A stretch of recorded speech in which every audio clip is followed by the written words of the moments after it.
Yeah, that's exactly what I was thinking too. Learning more about places in Erebonia we've only read about in books. And getting to see the issues occurring in those regions firsthand, just like in Celtic. Indeed. And just as we thought and acted swiftly in the face of crisis this time, so too may we be called upon to do so again.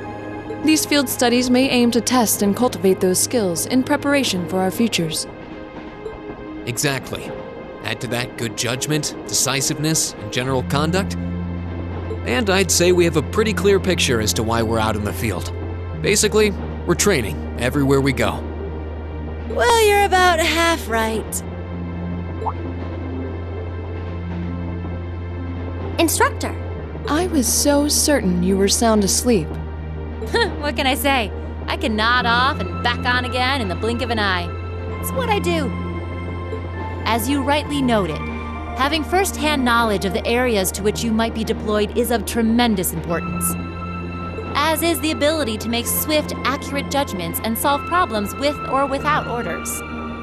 Developing all these skills to their fullest is definitely a major part of why you're undertaking these field studies. Just as I thought.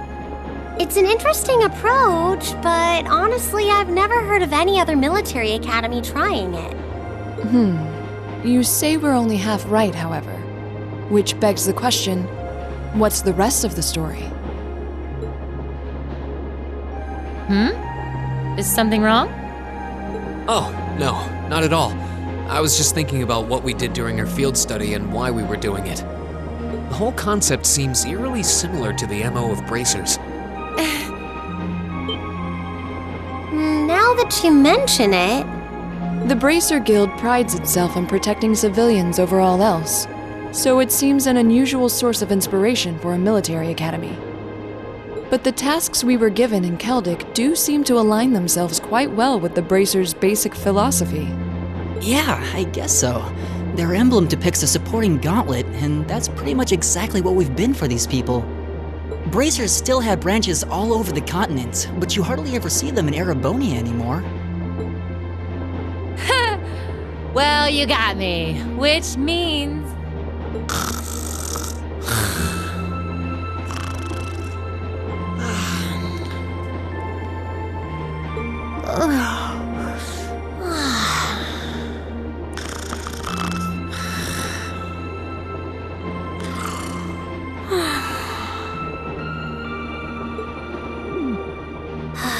how are we ever supposed to take her seriously when she says things like that, then conspicuously falls asleep? Well, whether or not we did in fact get her, it still seems like bracers are somehow related to our activities here. Not that Instructor Sarah is likely to come clean about our involvement anytime soon.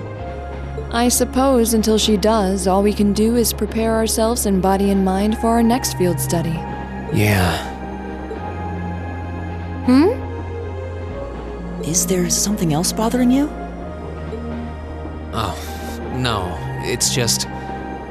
Well, we've been in the same class for a month now. And this whole time I've been kind of keeping you in the dark. What do you mean? You aren't referring to the issue regarding your swordsmanship, I take it? No, it's not that.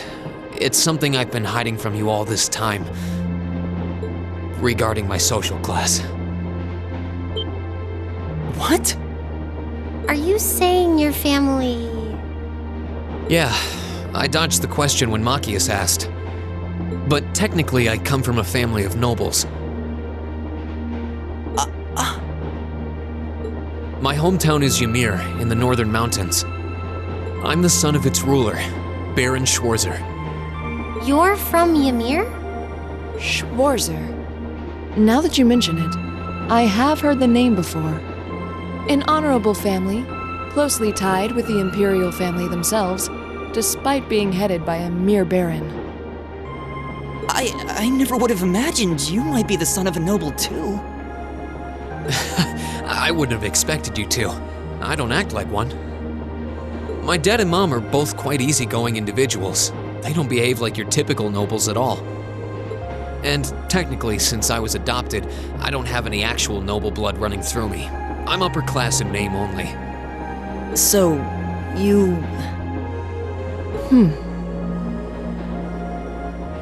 Sounds like you've got your own issues to deal with, just like the rest of us, huh?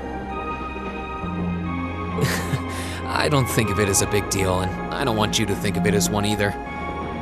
I just didn't want to keep it a secret any longer. After everything we've been through these past few days, I owe you guys that much. I mean, you're all going to be a major part of my life from here on out. It's only fair to share as much as I can with you, right? I don't know what to say. You consider us to be major parts of your life? Honestly, has anyone ever told you that you can be way too serious sometimes? Just be sure you reveal your true identity to the others when we get back, too. Oh, I intend to. Ah, youth. Still, even discounting the strangely perfect timing of the railway military police, that ruler of the forest they ran into in the nature park.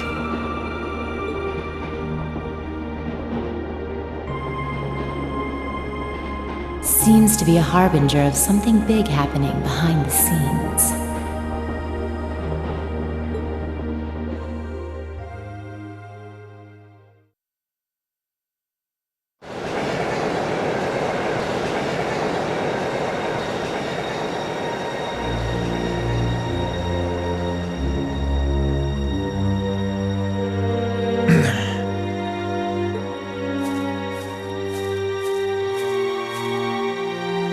I must admit, I wasn't expecting the Icy Maiden to show up when she did.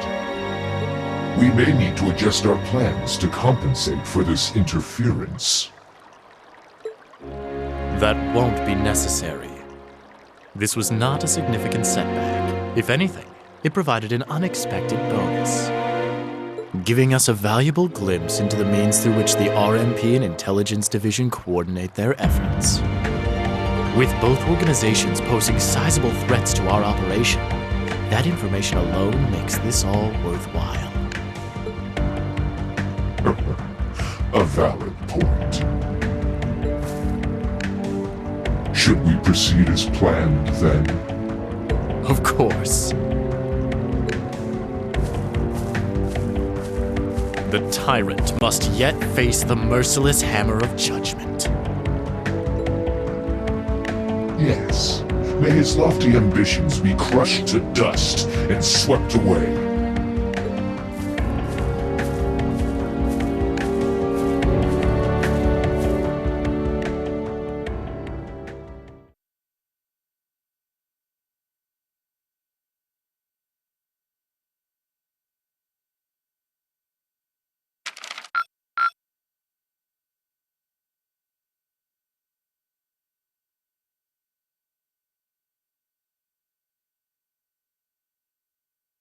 Keep up the good work!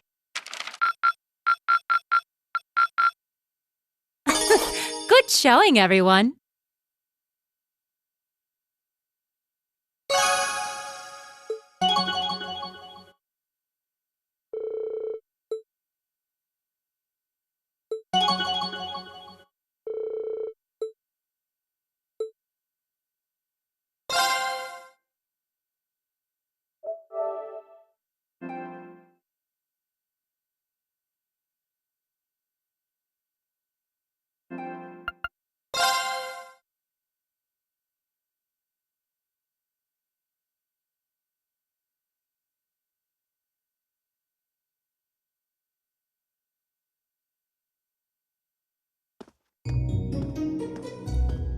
Late May. The lino flowers that painted Trista's spring fields had faded, replaced by lush greenery and a refreshing breeze. With the trials of last month's field study behind us, we found ourselves caught up once more in the bustle of school life.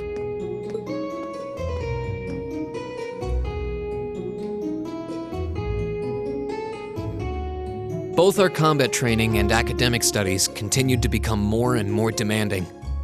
But May also heralded the beginning of specialist classes more befitting a military academy.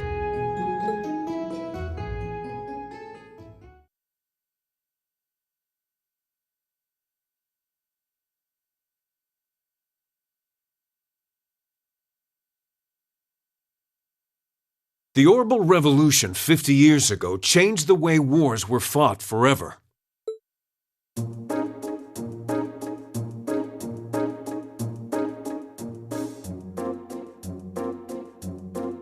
There are a number of reasons for this fundamental change, but 4 factors in particular that I would argue to be the most important. The first is the invention of orbital guns, cannons, and other weaponry.